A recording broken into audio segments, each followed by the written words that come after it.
Fija zaitezte, gure eskumenetan sinisten dugula eta erakunde honetan sinisten dugula, ekarri genuela guk geuk lege proposamen bat alokairua mugatzeko. 2008ko amaieran, eztabaidatu zena 2021ko hasieran. Zer esan zenioten horri? Gure eskumenak erabilita egindako saiakera horren aurrean, alokairua mugatzeko. Jaurlaritzak esan zion, argi eta garbi, segurtasun juridiko osoa izateko, Madrilgo etxebizitza legeari itxaron behar zitzaiola. Hori esan zitzaigun. Esan bezala, ezer ez egitea guretzat ez da aukera bat. EH Bilduren ustez, ezer ez egitea ez da aukera bat. Ezer ez egitea da pentsatzea etxebizitza merkatua berez erregulatzen dela.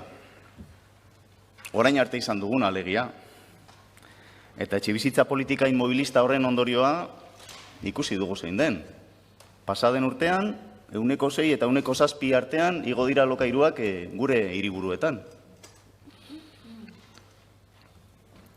Eta kontuz, putrefuntseek ja lur hartu dute Euskal Autonomia Erkidegoan.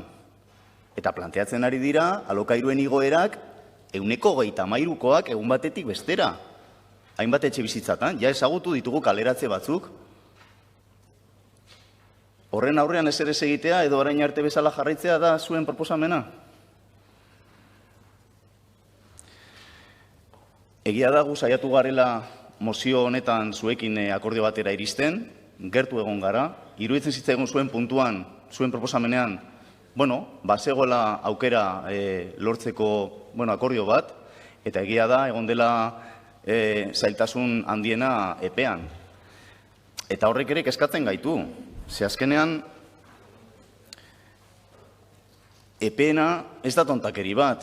Ze sentsazioa daukagu, eraman nahi dezuela legearen aplikazioa hurrengo legealdi batera.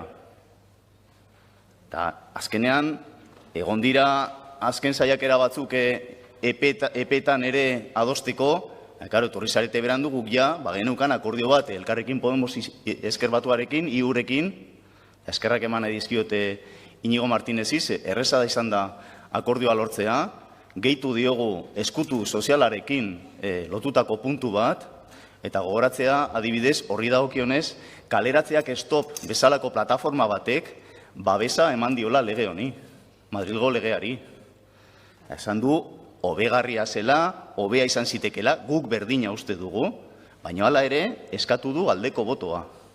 Gure ustez hori berme ona da adierazteko eskutu sozialari dagokionez ze garrantzia daukan legeak. Eta sentsazioa daukagu, 2015ean bezala atzeratu nahi dezuela legearen aplikazioa, etxebizitza eskubide subjektiboa, eta orain bitxia izan da, zuek ere esatea hori ere sartu behar zela Madrilgo etxebizitza legean, hori oraindik garatu gabe dago, EAen, 8 urte ondoren, eta ikusiko dugu ere, legea noiz aplikatzen den. Badirudi Jaurlaritzari bosta jola saiola adibidez, 3.400 donostiarrek, ihes egin behar izana Donostiatik inguruko herrietara bizitzera, alokairuen presio altuengatik. Eta hori gertatu da, azken 10 urteetan, hain zuzen ere, Urkullu lehendakariaren agintaldian. Hori da proposatzen dezuena horrela jarraitzea?